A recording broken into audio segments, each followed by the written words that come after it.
Well, welcome to another edition of Navigating Trump 2.0. Some great stuff to get to here on this week of the podcast. Still so much going on here in Washington, D.C., and we are navigating it all through the lens of this second Trump administration. We got stuff on Russia and Ukraine. We've got Trump's Gaza stuff. We've got the DOGE latest. Lots to get to here on this episode of Navigating Trump 2.0. And joining me, as they do every week, CBN News chief political analyst David Brody and CBN's host of the QuickStart Podcast, Dan Andros. And guys, let's jump right into this. This week, I think the lead story is on Russia and Ukraine. President Trump this week spoke with Russian President Vladimir Putin about the war in Ukraine.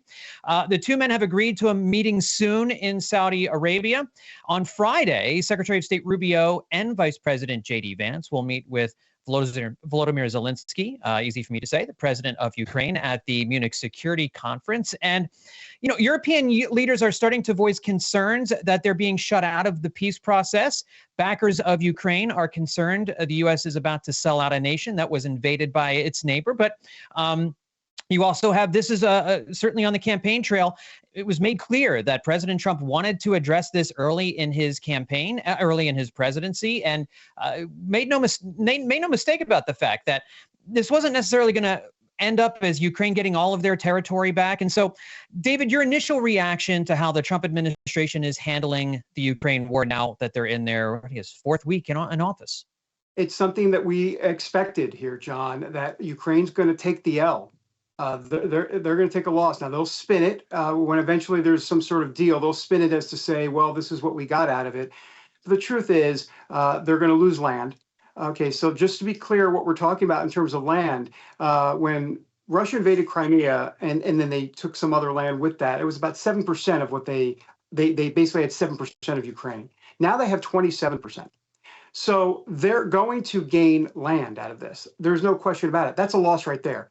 But beyond all of that, and the fact, by the way, we haven't even talked about this, which is one of the most important aspects, is that there's no way NATO or the United States is going to let Ukraine join NATO at this point. It's just not going to happen. I mean, there are some EU members that don't want that either. So you've got that. That's strike number two. And strike three for Ukraine is the fact that Trump is going to condition any future aid to Ukraine with minerals there, the natural minerals that are there in Ukraine. So in other words, the United States is going to get something from Ukraine and from their land out of this. So, I mean, Dan, help me if I'm wrong, and John, help me if I'm wrong here, but I don't see any W here at all for Zelensky. Am I missing something? I don't see it. No, I agree with you, David. I don't think that it's a good spot for Ukraine right now. And look, some people are criticizing, Trump on this, Europe sort of criticizing them, like John was saying, like leaving us out of the discussion. And look, I don't know that you can blame Trump on this in any way, or not in any way, but mostly because it's just the reality on the ground. I mean, it's either, what are your options? It's either let this war drag on, which Russia has clearly shown they are willing to do. They're willing to just keep sacrificing their, anyone who they can get to go out onto the front line and have all these deaths and destruction continue for years and years and draw this thing out. I mean, it's incredible. This thing's been going on 3 years now. But I mean, what are the other solutions here at this point? I mean, it's either, you go into a full-blown war, and clearly nobody wants that, at least not the appetite for that in America here is pretty much gone. Even just funding Ukraine, the appetite for that in America is it's a very unpopular thing at this point. So what options are available? I mean, and even, let's not forget here, CBS just reported this, but Biden officials had acknowledged that Ukraine would ultimately probably have to give up some territory in order to get this thing to end. They just weren't saying it out loud. Trump's just sort of saying the elephant in the room, like, listen, guys, it's just what it is. If we want this thing to stop, this is how it's got to happen. And John, just a quick point there as well regarding United States funding for Ukraine. That's not going to continue. So obviously, Ukraine is stuck because they lose the war if the United States is not behind them financially and to a degree militarily. So that's it. I mean, it's game, set, match. I mean, they have nowhere to go. I mean, John, do you see a chess piece here that they can play? I don't see it. No, I mean the only thing is I think the initial thrust by Russia into Ukraine, it seemed like the Ukrainians had the momentum early, Yes. and lost it somewhere along the way. And I'm not exactly sure where that took place, but there's the argument. What's morally right here is for Ukraine, this nation which has a lot of Christians in it. It's CBN News. We've done a number of stories about the Christian community in Ukraine and the fight that they've been undertaking against Russia. And they're feeling abandoned now by some of the comments that have come out this week. So there's what feels morally right is to support this country that was invaded by its aggressor neighbor, but there's also the reality on the ground. There really isn't a way that Ukraine militarily can evict Russia from the areas of the country that they have right now. And so what do you do? Do you continue fighting this war? Do you continue funding this war? Or do you try and find a negotiated way out of it? I think that the die is cast, and I think Zelensky understands that there's got to be a negotiated way out of this. The question is, how involved is Zelensky in these negotiations? It kind of sounded like that the Trump administration was going to meet with Putin in Saudi Arabia at some point in the near future, and that Ukraine would not be a part of those conversations. At what point does Ukraine become involved in those discussions? There's obviously going to be discussions on Friday in Munich, but Russia hawks are concerned that not only what does this do for the future of Ukraine, but what does this mean for Russia? What does this mean for them being aggressors in other neighbors against other neighbors? If they're able to do this in Ukraine, and maybe they didn't get all of the land that they wanted to when this whole war started, they got some. They got to hold on to Crimea. What's to say they don't go into another country and invade another nation and grab more land there? David, how valid a concern is that? Because I know there's a lot of war hawks, a lot of Russia hawks who are concerned about what kind of a message this sends to Russia. Oh, I think that's obviously the big concern and the downside here in all of this. What about the ... What happens next? We're talking in the moment here in the populist movement of Donald Trump. But what happens when Trump leaves the scene and Russia decides to do something a bit different when Trump is not on the world stage? I mean, you're absolutely right, John. And so are those Russia hawks, by the way. Look, you mentioned something earlier. I just want to quickly address it. You had said that, and I'm paraphrasing, not quite sure, how we got here in terms of them losing the momentum, I think. And I think the answer to that is it's not 1984 with Reagan. It's not 1994 or 2004 with Bush, right? I mean, it's 2024 and it's Trump and populism. And you go back to the Tea Party, and this has been brewing for a while. And so here we are in a very different Republican Party with a president that is populist in nature. And so if Zelensky and Ukraine were counting on the good old days, those are gone. And so that's the big difference here, Dan. That's the way I see it. Yeah. No, I think so. And I mean, look, we're at a time too now where the hood is being lifted on things like USAID, right? And we're seeing how this basically you have effectively the U.S. government, like the CIA or whatever, sending this money to foment all these revolutions and stuff. And so, I mean, people just aren't. I mean, they're very skeptical on everything they're seeing right now. So, like you said, like it's not 1984 anymore. Where these things, where people are just like, oh, we've got to, there's just no trust as to like what is actually going on, right? Like, what's the real motivation for Putin going in and for, Zelensky for whatever he wants to get, and the people are caught in the middle of it. And that's a tragedy. And that's definitely unfortunate. Mm-hmm.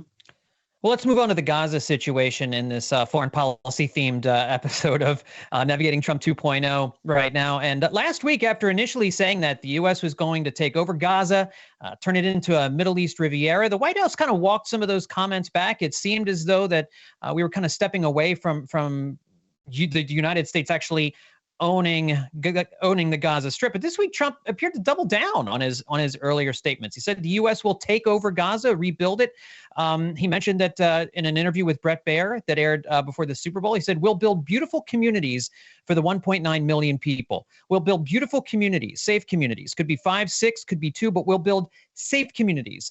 Meantime, I would own. And then he says, in the meantime, I would own this. Think of it as a real estate development for the future. It would be a beautiful piece of land. Now, Dan, the president doesn't seem to be, again, walking comments back. He seems to be further articulating that he wants to own this in some kind of way. How do we take his comments regarding owning Gaza, regarding what his plans are right there? Do you get any sense of what he's trying to say? Yeah, I mean, not 100%, but here's my best guess at it, right? I think, as we talked about last time, Trump's essentially sort of moving the Overton window on how things are viewed in the Middle East, right? Like the status quo and how it's always done. Like this is really shifting this over and forcing a completely different conversation, which I think could be a really good thing. Just floating the whole idea triggers a whole chain reaction that sort of jolts the region into a different mindset. So, and part of what makes Trump's successful in these negotiations is so many times the other side has to go, you know what, the guy might just do it, right? And so I think for him doubling down, John, why we're seeing that is because he's got to keep that threat alive. Like that has to be a very real thing in order for there to be the status quo to sort of be nuked over there in the Middle East, right, and just completely changed. And so, and David, you could respond to that, but that's kind of my thinking on it. Yeah, definitely onto something for sure, Dan. I would say this: we should unpack the statement when Trump says we're going to own it. What does that mean exactly? Well, right. I've covered Trump for it's been 15. I've known him for 15 years and covered him for 15 years. Here's the way he thinks. He's not thinking about there's going to be somebody there with some sort of CEO that has a desk job in Gaza. Okay, that's not the way he sees it. The way he sees it is like we've got a stake in it. We own it on paper, if you will. In other words, where's the money coming in through the coffers, that type of stuff. It's all about financial channels getting into the United States and making the United States great again, right? Back to make America great again. So what does that look like? Well, I think it looks like a contractor situation, whether it be the Jordanians are contractors, Palestinians, Saudi Arabia potentially, other folks in the region, with the United States owning it, whatever owning it means exactly, but a stake. I would think of it more like a stake in it, a shareholder, if you will, maybe the majority shareholder. Think of it like that. And then all of a sudden you're like, okay, so the whole complexity of what's going on over there are no boots on the ground. There's none of that. There's just United States. It's basically like a subsidiary of the United States in a way, kind of like a bank deal. That's the way I think Trump's looking at this, not putting boots on the ground. Remember, you got Egypt that gets $1.5 billion from the United States. You got Jordan that gets $1.7 billion from the United States. So Trump knows the leverage. He'll use that to make sure that they pony up and do something in Gaza. Now, I'm not saying it's easy. It's not going to be easy. And I also think, like I said last time, it's a leverage ploy. Like, in other words, if this is the most outlandish, biggest thing out there, it may be a way for them to reach some sort of middle ground in whatever middle ground it looks like. So I think there's a lot of different issues at play here. Yeah, and it is a risky gambit, but if you think about it, like, when I'm talking about status quo, essentially what happens is everyone there in the Middle East region there, essentially it's the radical Palestinians there, whatever percentage of the Palestinians that are blowing stuff up, it's the Jews' problem. It's Israel's problem. They've got to deal with it, and then they can get blamed for everything when it goes wrong. So by Trump doing this, none of those guys probably want America to own Gaza, right? It sort of forces them into the conversation and saying, all right, well, what can we do about it? How can we come to the table? And, sort of the quiet reality over there is that this radical part of the Palestinian population, these other neighbors view them as a problem too, because whenever they're housed in their nations, what happens? You got revolutions, you got coups, you got things getting blown up. So they don't want to deal with them either. It's been a nice little convenience for them to be able to blame that on Israel for all this time. But if this gambit were to work out, like maybe you get somebody in there that's helping to develop this stuff and providing security, the UAE maybe, somebody like that. And, that could potentially then bring like an actual developed place for these Palestinians to live. Then these other neighbors are invested in it. Israel's happy because they're not the ones that are having to shoulder the blame on this. And then hopefully things would turn around. But, that's like you said, we're in totally uncharted territory before. But one thing we know for sure is doing it the old way, that never works. Yeah. Just a quick addendum real quick. Sorry, John. Yeah. Just one quick thing. Dan is onto something very important here, because if the United States decides to engage, as Trump is saying, whatever owning the Gaza Strip means exactly, well, then you don't have, if you're a Muslim terrorist group over there, an Arab terrorist, I should say Muslim, excuse me, Muslim terrorist group, then you don't just have the little Satan to deal with, which is Israel. You have the great Satan, right? So all of a sudden now the great Satan is over there in whatever form or fashion, and you're like, oh well, crap. No. We'll go with the little Satan. Actually, we don't. The great Satan. We want to conquer you, yeah, but we don't want you in our own backyard. We'd rather do, strikes over there where you are on land. So he totally has shifted everything. And it's making, like Dan said, I think making a lot of people think outside the box, which is exactly what Trump wants people to do, John. Yeah, and I think it makes a lot of sense for people to be looking at the Middle East and thinking about this in a different way. We've been doing it a certain way for there's been a cycle over and over again. We have these wars between Israel and a Palestinian terror group, whether it be Hamas or Hezbollah. There's this time of war. Gaza or some other place gets leveled to the ground. They rebuild it. The Palestinians are there. There's some level of tension, peace, whatever, for a number of years, and then this thing happens again. And obviously, we're trying to find a different way forward from what's happened throughout history. What's happening right now is there's a lot of the president has said he is not guaranteed that Palestinians would be allowed to return to Gaza after this is all done, whatever shape this takes, whether it's Jordan and Egypt rebuilding the region, whether it's Qatar or Saudi Arabia or the United States, who has troops there to protect the people who are doing this building, because there's going to be some level of protection needed for all of this work that's going to go on. Where does that come from? Who does that come from? These are obviously still a ton of unanswered questions. It doesn't seem that the American people would have any appetite for U.S. boots on the ground, but there is a lot of concern from international aid groups and Democrats who would insist that the Palestinians be allowed to return to this land that they have called their home for these last number of years. And so, David, I guess we had this for 2 decades, we were at war with Islamic terrorism, and we are still to a degree, but that war has faded to the background a little bit. A lot of that was kickstarted by our going to Saudi Arabia and being invited by Saudi Arabia to use that land to launch the first Gulf War. It's hard to imagine the Arab world reacting favorably to the United States having any kind of ownership stake, whatever it looks like, in Gaza. And there's worries about what does that mean for the Arab world and retribution against the United States. I mean, that is just so spot on, John. You're absolutely right, and then that's the big concern here. Trump. It sounds interesting when he says it. Oh, we're going to own Gaza and we're going to do the Riviera, the whatever Gaza Riviera, whatever it is.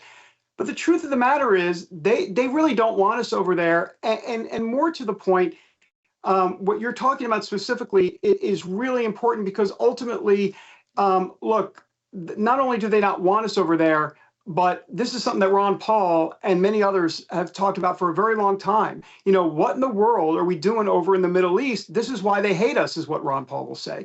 And once again, you run the big time risk. This is high stakes. Okay, not only are we going to be in the Middle East, apparently, according to Donald Trump, but we're going to own the Gaza Strip, one of the most volatile territories in the entire world. Look, everybody can spin it as much as they want in terms of it's outside the box, good thinking. But the truth of the matter is, I don't know about this. This could be a problem, maybe not a short-term problem in terms of it sounds like a good idea, but 5 years, 10 years, 20 years, 30 years, generationally, when young children in the Arab world see what about the United States' role and involvement in that area.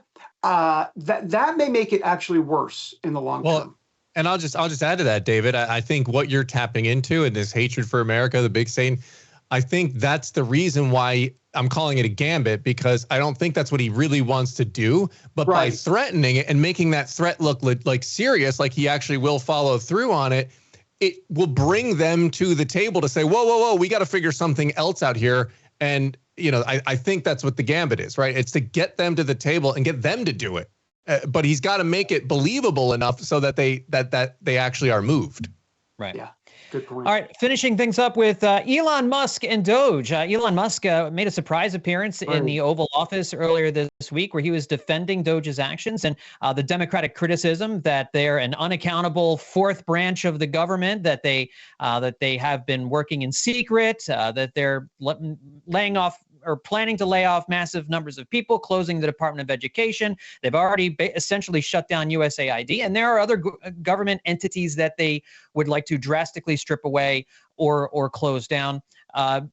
And he did it, he was speaking to reporters for a good 15, 20 minutes, defending himself and defending the actions of DOGE. And David, how do you think he did? I mean, did he do enough, do you think? I mean, I don't think he can do enough to convince Democrats or those skeptical of DOGE and what they're trying to get done that he has everyone's best interests in mind. But what did you make of what he said in the Oval Office this week? Well, he's definitely not going to quiet the skeptics. It was nice to hear from him rather than just seeing X posts, actually hearing from him in the Oval Office and kind of him thinking through this. I mean, he's a really smart guy. He's eclectic. I mean, he's very different. I mean, you see it. And you saw in display, you said 15, 20. I think it went 30 minutes.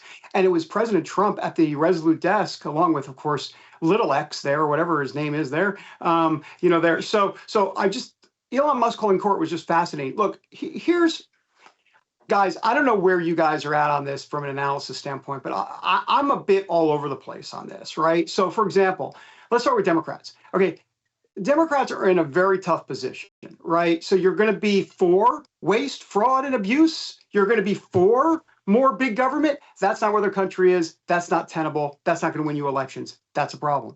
So you have that going on for Democrats. As it relates to Elon Musk, let's take Elon Musk out of the equation for just 1 second. Let's say Trump, he's president, and he hires Linda McMahon, Linda McMahon is the Secretary of the Department of Education, and she comes out on a press conference and says, we're going to cut this and cut that. Do you really think there would be an issue? Don't get me wrong. Democrats would not be happy, but would there really be this consternation? And that's really what Elon Musk is doing. He's doing what the agencies themselves would do. It's just that Elon Musk is going in there and he's a very toxic figure, along with his 19-year-old friends there in the tech industry, and they're doing it unconventionally. But they are running it through the agencies. I mean, you can't tell me that Elon Musk is now the EPA director, and he's the head of the Department of Education, and he's the head of Veteran Affairs, and he's the head of the State Department. No, this is all going through each individual department. I mean, he's not just saying, we're going to cut this. This is him going to the agency heads and saying, we need to cut this. This is what we found. And those agency heads are signing off on it. Now, correct me if I'm wrong. I'm going with the assumption that is what is happening. I haven't seen a TikTok on that. So Dan, I don't know if where you're at on that, but that's part of what I'm trying to understand. The other part, which is very complicated at this point, it's in the court system. How much does the chief executive, Donald Trump, the president, have in this, and how much does Congress have? And can you impound funds? I mean, Richard Nixon tried this in the 1970s with the Impound Control Act, or the Budget Resolution Act, excuse me. So in other words, Nixon at the time, back in the 70s, said, wait a minute, Congress is spending all this money, but this is a bunch of crap. I don't want to spend it on this. And he withheld the funds. He impounded the funds. So what is Trump and Elon Musk doing with that money? Remember, that money is already allocated. It's not like they're cutting the money. The money is there, ready to be spent. So if you're not spending the money, what is happening to the money? You're impounding the money. Is that constitutional? Look, there are a lot of questions here, Dan, and I think I'm out of intellectual brain power. Not that I started with much, but that's what I'm at. I'm with you on that, because everything is coming so fast and furious. It's difficult to follow. But because one of the critiques I see now coming out is, well, you're saying you found all these cuts, but there's without evidence, and all the media just keeps repeating that and repeating that and repeating that. And Carolyn Levitt at her press conference showed some of the receipts, things that they found. Yeah, some of the receipts, for lack of a better term, for some of the things that they had found. So I would assume that they're just not just making. I mean, I don't think it's probably particularly difficult to find ridiculous spending within the government. So I tend to think that that's a talking point. But to your point, David, I think we're going to have to, legal experts who are constitutional lawyers are going to have to sift through this stuff and see, what is what. But, it does seem like it's, there'll probably be both. It'll probably be a mixed bag, if I had to guess. Like, a lot of it will be fine. Then some of it they'll say, well, maybe you can't do this one, you can't do that one. But overall, my take on that is this is a good exercise. I would much rather have this than let's just put our heads in the sand and hope the government doesn't spend us into oblivion, right? That clearly hasn't worked. What's the debt clock at these days? I mean, it keeps going up exponentially every year. So for me, like, look, they seem to be transparent about this. It's not like they're hiding and we don't hear from them for a press conference for 6 months. And then we find out about it later, like, oops, they were doing all these things. They're telling us what they're doing. And so if there's a maneuver that happens, a cut that happens that is outside of the purview of the Constitution, well, then let's sort that out. But me personally, as an American taxpayer, I would much rather this approach than doing nothing. One of the things that I think is worrisome to Democrats about this is the speed at which it's happening, and the fact you're talking about people losing jobs. That's an unpleasant reality to what this is going to impact real people's lives. People who have worked for the government or worked for these agencies for a long time, and we've all gotten laid off from jobs, we've all gotten fired, we've all had to move on from different jobs. But it causes anxiety because you don't know what's coming, you don't know what the future holds, specifically with this issue. And I think that's where a lot of the angst and a lot of the worry comes from. Well, a couple of things on the jobs, and I'm not trying to be unsympathetic here, but it's not like Trump said you're fired. He said, we'll give you 8 months severance. I mean, that's pretty generous. I mean, I remember being fired from a job back in the day. Yes, I was fired. This just in. And I got 3 months severance, which was nice. They're going to get 8 months severance. So, I mean, that's pretty good. Once again, I'm just saying. And the other part of it is like all he's asking is to come into the office. I mean, if you don't want to come into the office, then okay, then we're gonna have to figure out a different scenario for you because we've got these buildings on taxpayer dimes that are just sitting vacant. There's no reason for it. So it's a little bit different than just kind of working at home from a business standpoint, if you will. Right. Yeah. And look, on a personal level, I completely agree. Like I feel bad for anyone who has lost a job, but like you also have to understand the situation on the ground. If you work for an organization that is losing trillions of dollars a year, there should be some thought as to, wait a minute, how can I make myself as essential as possible? Is there a department that's more, essential than non-essential? Like, or maybe I need to get another career. Like but I think the assumption's always been like, well, it's the government, so it's just we print money and we can just go get it wherever we want. And I think that foments sort of, not necessarily the best environment for thriving and for, efficiency and everything else. Mm-hmm. So I do feel bad, but at the same time, like when somebody like Elon Musk, who's the richest man in the world for a reason, he runs successful corporations. When he's taking a look at it, like you have to look at the reality on the ground, and the government is wasting a ton of money and has to make cuts. Right. Just one quick last point, John, if I could, before you freeze up again. No, just kidding. But here's the deal. Remember, when Congress allocates this money, some of it is directed specifically to certain agencies for a certain purpose. But a lot of this is actually very vague. So a lot of this money that Congress allocates is, for example, whether it be USAID or whether it be Department of Education, X, Y, Z, it's under kind of like this wide umbrella. And so it's not targeted to any specific program. To be clear, there's a difference. If money is targeted by Congress for a specific program, well, then that's a whole different ballgame. Elon Musk cannot be touching, he should not be touching that type of stuff that Congress has given oversight to and actual approved through law.